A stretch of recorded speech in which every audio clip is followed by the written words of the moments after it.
বড়, এ যুবকেরা উঠে বড়। আজকে দিনেতে বিশাল একটা সুযোগ রয়েছে বাবা, আমার পীরের পিছনে ইক্তেদা করে আল্লাহ পাকের নামাজ ফজরের জামাতের সঙ্গে আদায় করে নাও বাবা। এইভাবে সবাইকে তুলে তুলে তুলে তুলে মসজিদে জড়ো করে দেয়, যেখানে মসজিদে 2-4 কাদা ভর্তি হতো।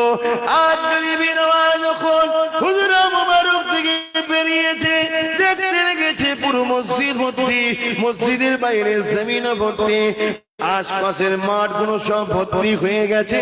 গরিবে নওয়াজ এমন করে খুঁজে খুঁজে তার মুরিদকে খুঁজতে লেগেছে, দেখতে লেগেছে প্রথম কাতারের এক ধারেতে মাথায় এক করে চোখের পানি ছেড়ে দিয়ে মুরিদ বসে রয়েছে।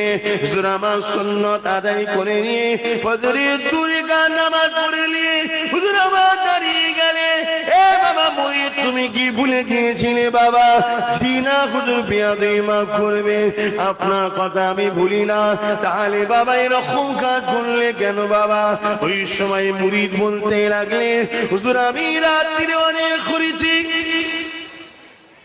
অনেক চিন্তা করেছি, শত শেষে একটা কথা আমার মনে পড়ে যায়, মদিনার জমিনে আল্লাহ নবী যে উম্মত উম্মতিদের জন্য কাঁদে, সেই উম্মত